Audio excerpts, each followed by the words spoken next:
Classic Country 100.1 WGLC. I'm Charles Van Horn alongside Brian Foley. We are excited because it is homecoming for your Mendota Trojans taking on the Sherrard Tigers tonight. It's a home game, the lights will be on, and the fans will be here. Quite the party atmosphere for homecoming. Yep, I mean, always exciting to play in front of a big crowd, and I think that's what we're going to get tonight. So, most importantly, this is our house this season. Trojans are undefeated at home and facing a Sherrard team hungry for their first win. What's some things the Trojans better look out for tonight? you got to take care of the ball tonight. So they had some turnover problems in the last game. You got to win the turnover battle. You have to win all three phases like we talk about, and you need to take care of this home field advantage. So the Trojans will be taking on the Sherrard Tigers tonight. We'll have the game for you live on the radio. We did talk to a player before tonight's contest and the head coach. Let's check out that interview right now. Before tonight's matchup, talking to Jose Rocha Jr., one of the big guys on the line and the heart of the offense and defense of this Mendota Trojans team. You do a lot of pushing and shoving out there. Really, you guys get a lot done when it comes down to it. How are you liking the season so far? You know, I'm just loving it. We're able to move the ball effectively whenever we can.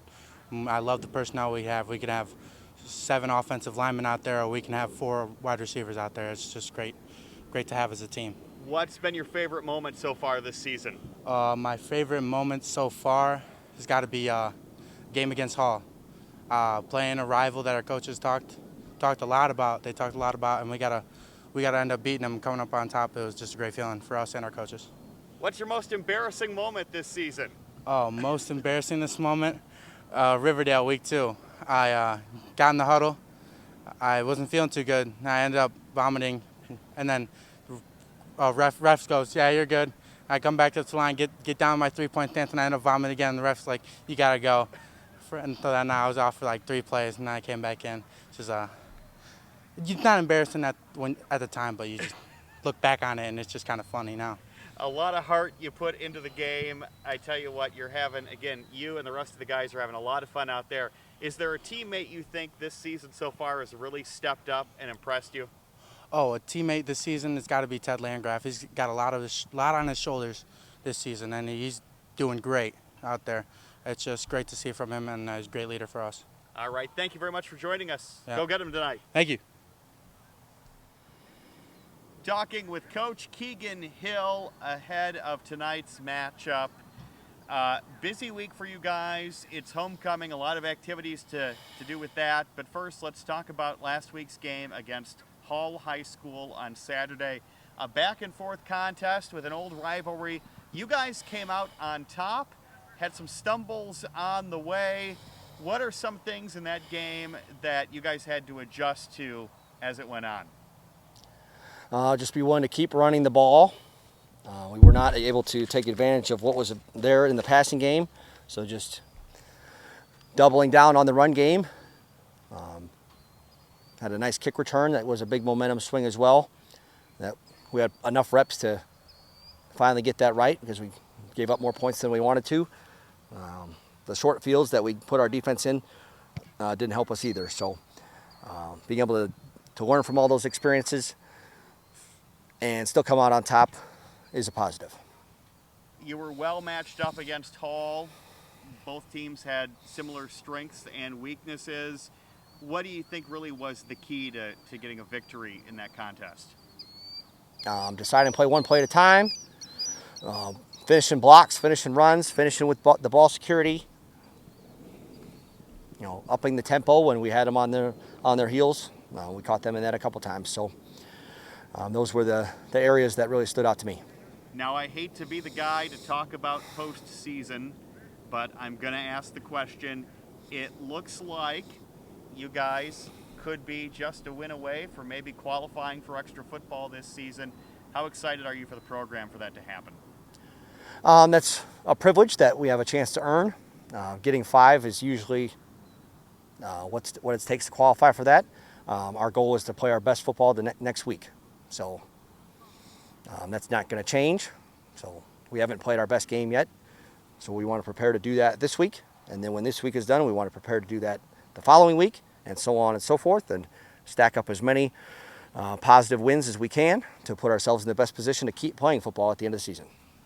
Homecoming week, it's a short week, a lot of distractions. How are you keeping the guys focused? With all the other stuff that's been going on, it seems like it's almost calmer, so, which is wild to say. Just being smart about what we do, preparing for what we're going to see in the most effective way possible, and then having back to a Friday game and a traditional week of prep for the number of practices we're going to have has been nice. What do you know about this Sherrard team coming into town tonight? They're a ways away from us, so they get to come to us. Same exact color scheme as us. We're going to make it really obvious who's who with the uniforms we decide to wear. They've had a variety of experiences, lighter numbers on the senior and junior class, so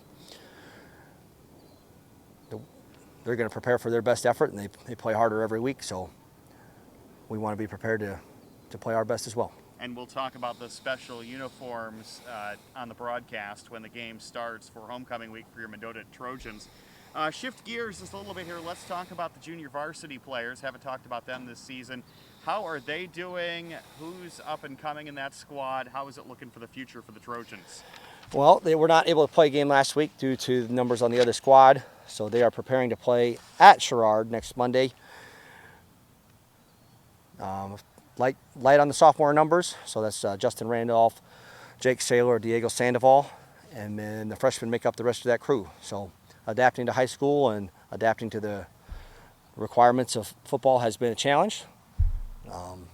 To say that they're all still standing is a positive, and every week they expect to improve, and I think they're doing it. How are we doing so far on eligibility and injuries? Eligibility has been really good. Christian Tellez got dinged in the last game. Uzi Angulo played after rolling his ankle the previous week, so he's back in action. Other than that, we should be at full strength other than Sean Figueroa. Final question tonight. This game, you guys obviously make adjustments as you go. How important is it to get that passing game going early against this Sherrard team tonight? We want to be able to maximize our strengths throwing the ball and running the ball. When the opportunity is there to throw it, we want to do that. And that could be at any time. Thank you, Coach. Go get them. Thanks. Go Trojans. So plenty of excitement here in Mendota. Tune in on your radio on Classic Country 100.1 WGLC FM. Of course, on your smart speaker and smart device, we'll have Mendota Trojans football taking on the Sherrard Tigers. Sherrard? Sherrard. Sherrard. Sherrard. Sounds like something you'd put on a French dish. I mean, a little extra Sherrard never hurt anybody, so. Exactly. So we'll have that game for you tonight in your radio. It's Mendota Trojans football on WGLC.